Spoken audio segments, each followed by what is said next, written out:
Good evening to you all, and thank you for joining us here on Rwanda Television News this Tuesday. We do hope you had yourselves a productive day. Here's a sneak peek of our edition. The Senate of Rwanda has reaffirmed its commitment to closely monitor the implementation of the 2017 reforms to the Umuganda policy with the aim of ensuring the initiative continues to effectively drive national development. The Parliament of Rwanda Chamber of Deputies has resolved to request the Prime Minister to present to it within a period not exceeding 6 months the approach and joint actions to be undertaken by different institutions to address problems caused by rainwater. We're glad to have your company tonight, coming to you straight from the heart of Africa, Kigali. My name is Martina Abera. Let us kick things off by informing you that on Tuesday afternoon at Urugwiro Village, President Paul Kagame welcomed Honorable Mahamud Thabit Kombo, Tanzania's Minister of Foreign Affairs and East African Cooperation. The discussions centered on deepening the already strong bilateral ties between Rwanda and Tanzania.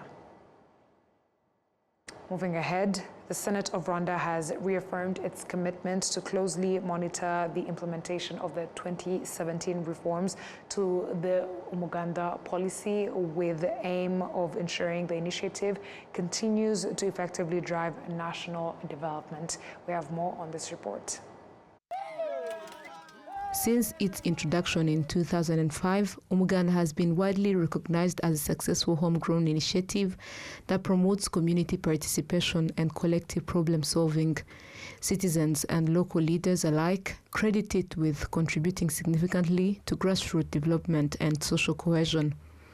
However, despite reforms introduced in 2017 to enhance its effectiveness, the Senate notes that several obstacles continue to hinder optimal performance. Among the key issues identified is low participation among certain groups, particularly young people.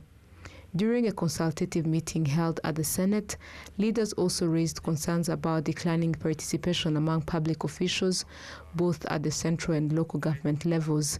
Rwanda Defense Force spokesperson Brigadier General Ronald Rwivanga stressed the importance of leadership by example in strengthening the effectiveness of Umuganda. The Minister of Local Government, Dominique Habimana, assured that the government will intensify public awareness efforts to reinvigorate participation and ensure Umuganda remains a key pillar of national development. The Senate President François-Xavier Kalinda pointed out that the Senate will strengthen its oversight role by closely tracking policy implementation and working with stakeholders to address existing challenges. Despite these challenges, Umuganda has delivered notable achievements.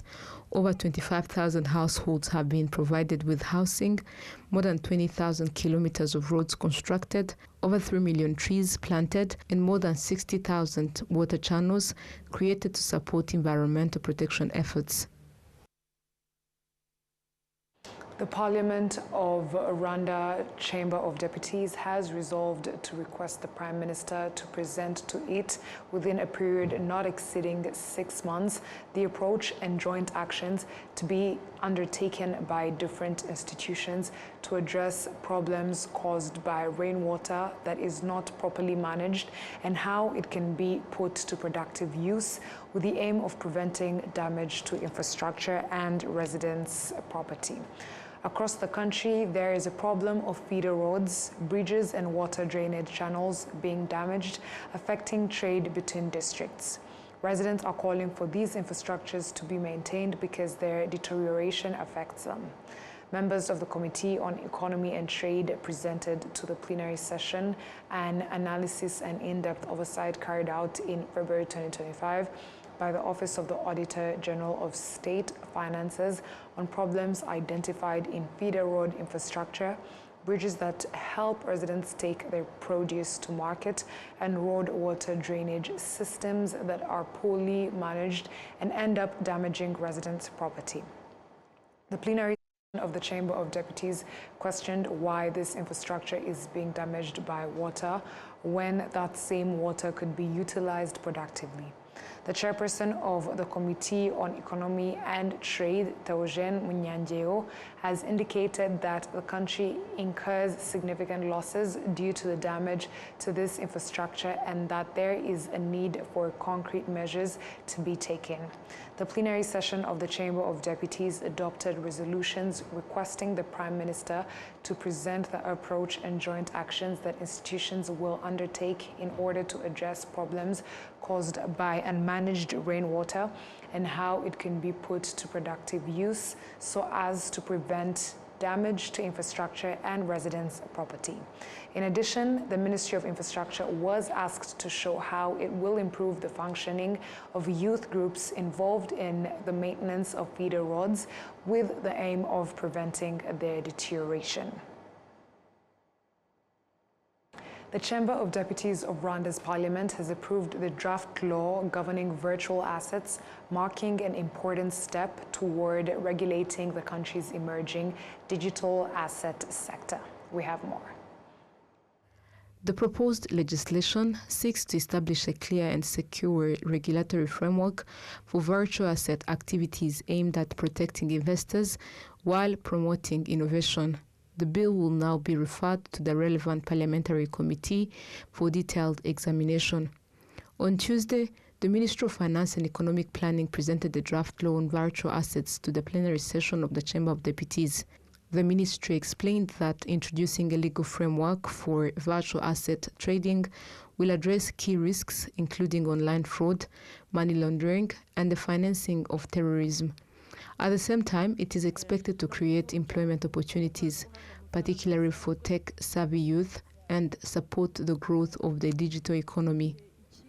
Members of the parliament raised concerns about how the law will effectively regulate a borderless form of trade, especially given the fact that virtual currencies operate outside traditional financial controls. They also sought clarification on how Rwanda stands to benefit economically and how the law will protect citizens from potential financial losses in what has largely been an unregulated sector. Responding to these concerns, the Minister of State in the Ministry of Finance and Economic Planning, Godfrey Kabera, noted that the absence of a regulatory framework has been a significant gap that could pose risks to the national economy if left unaddressed. He emphasized that proper regulation will deliver multiple benefits, including job creation, increased tax revenues, and enhanced protection of citizens against fraud and financial loss. Strengthening oversight of virtual assets markets is also in line with the recommendations from international financial bodies, which have highlighted governance gaps in the sector. The ministry further indicated that the Capital Market Authority will be responsible for supervising virtual asset activities once the law is enacted. Detailed implementing regulations are expected to be issued in the near future. During a demobilization and reintegration exercise held at the Mutobo Demobilization Center, former members of armed groups operating in the Eastern Democratic Republic of Congo, including the FDLR, were urged to avoid divisionism as they reintegrate into their communities. The deputy government spokesperson, Jean-Maurice Uwera, stated that the initiative reflects Rwanda's commitment to addressing the long-standing challenges faced by former combatants, many of whom have been subjected to discrimination while living in the forests of the Democratic Republic of Congo. Various armed groups in the Eastern Democratic Republic of Congo completed a 3-month rehabilitation and civic education program at the Mutobo Demobilization Center. They say the training has transformed their mindset and outlook. Among them were former FDLR members, including Major Demobilized Anastase Makuza, alias Mbaga, who served in military communications, Corporal Demobilized Florence Mujawayezu, and Pastor Jean Damascene Nyonzima. They testified that the training helped them abandon genocidal ideology they had been exposed to while they were in the forests of the DRC. The governor of the northern province, Maurice Mugabagahunde, urged the graduates to avoid divisionism and to coexist peacefully with the communities they are returning to, emphasizing the importance of unity and reconciliation. The deputy government spokesperson Jean-Maurice Uwera reiterated that initiatives such as this demonstrate Rwanda's sustained commitment to resolving a decade-long issue affecting former combatants who have lived under difficult conditions in the eastern DRC. A total of 214 individuals completed the program, including 178 former combatants and 36 civilians. This marks the 76th intake to graduate from the Mutobo Demobilization Center, with the 77th cohort currently undergoing training. Rwanda has received 35 Rwandans who had taken refuge in the Congo. The returnees entered through the Rusizi border post linking Rwanda and the Democratic Republic of the Congo, and most of them are women and children. Their return was made possible in part by one of those who had previously repatriated and then went back to encourage them to return home. Although some have returned, she says there are still others there whom he was unable to reach, and that she has set herself the goal of going back for them as well, so that she may be able to bring them home, because Rwanda is peaceful while Rwandans living in the Congo continue to live in difficult conditions. The returnees all say they were being given false information that discouraged them from coming back. They are happy to have come back to their country of birth and regret all the years they spent in the Congo. They arrived from Bukavu and were received by the authorities of Rusizi district. The group is made up of 9 women, 23 children, and 3 men. They will spend 3 weeks at the Nyarushishi transit camp before being reunited with their families.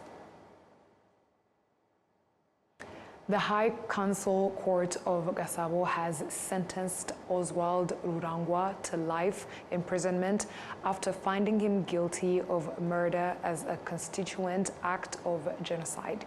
He was also convicted of direct and indirect public incitement to commit genocide as well as complicity in genocide. However, the court acquitted Oswald Rurangwa of the charges of conspiracy to commit genocide and planning genocide. This ruling was welcomed by survivors of the 1994 genocide against the Tutsi. The prosecution had sought a life sentence, citing the gravity of the genocide and crimes against humanity committed during the 1994 genocide against the Tutsi in Rwanda. Oswald Rurangwa had previously been sentenced to 30 years imprisonment by the Gacaca court of Gisozi, a sentence he did not serve due to evading justice. On October 7, 2021, Rurangwa Oswald was extradited to Rwanda from the United States, after which he was immediately arrested to stand trial for his role in the genocide. Students from the Rwanda Defense Force Senior Command and Staff College at Nyakinama have commenced a 5-day national study tour. The tour is being conducted under the theme assessing the impact of Rwanda's national environment and climate change policy on achieving sustainable security and development. Climate change has an impact on all of us, especially with our military operations. So there's a need to ensure that we help local communities in addressing the effects of climate change, since we operate with them. And everything that they do has an effect on our military operations, because we are in support of the local population in protecting the territorial integrity of our various countries. So these issues always has an impact directly and indirectly on our operations. The study tour began with a high-level policy briefing delivered by the Minister of Environment, Dr. Bernadette Arakwiye, at the Ministry of Defense headquarters at Kimihurura. During the session, the minister provided an overview of Rwanda's national strategies on environmental protection and climate resilience, underscoring the critical role of climate change policies in promoting a sustainable environment. The National Study Tour is a key component of the Rwanda Defense Force Command and Staff College curriculum. It is designed to achieve one of the college's primary objectives, developing officers with a comprehensive understanding of national policy frameworks, governance systems, and their implications for security. Through this program, participants are offered an opportunity to conduct field research on key national issues, enabling them to bridge theoretical knowledge with practical experience. This year's focus on environmental and climate change policy highlights the growing recognition of climate change as a significant factor influencing sustainable security and development, as well as national and regional stability. Moving ahead, law students in higher education institutions and universities across Rwanda have been called upon to actively contribute to the promotion of restorative justice and to work collaboratively toward strengthening the country's justice system. We have more. This was highlighted during the launch of student-led legal clubs established nationwide to promote alternative dispute resolution mechanisms, particularly those that do not rely on formal court proceedings. These student groups aim to raise public awareness about the law and encourage communities to resolve disputes amicably through restorative justice approaches rather than litigation.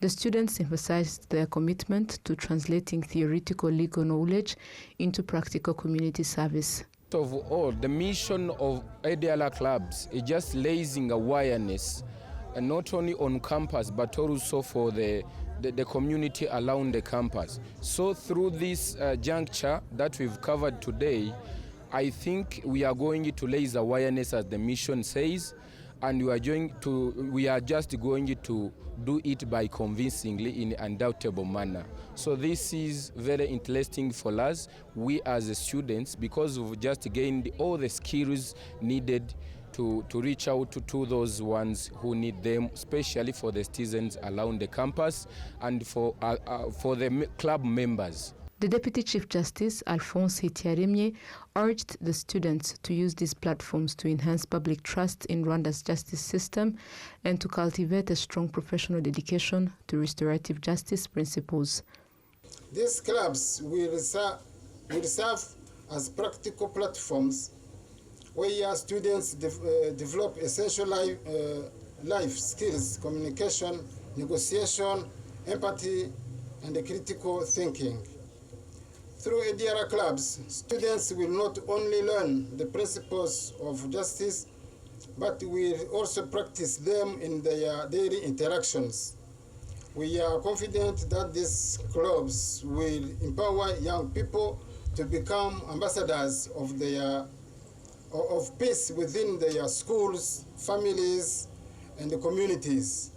They will grow into responsible citizens who choose dialogue over conflict and solutions over divisions. In the initial phase, the initiative will involve 152 secondary schools and 11 higher learning institutions. These groups are expected to play a key role in resolving disputes outside the formal court system, promoting restorative justice and fostering a culture of collaboration in pursuit of an effective and accessible justice system. Additionally, the groups will encourage disputing parties to opt for out-of-court settlements, a move expected to help reduce prison overcrowding and strengthen social cohesion within communities. On that note, we've come to the end of tonight's bulletin. On behalf of the news production team as well as the technical team, thank you for sticking with us here on RTV News. My name is Martina Avera, and until next time, stay safe and have a good night.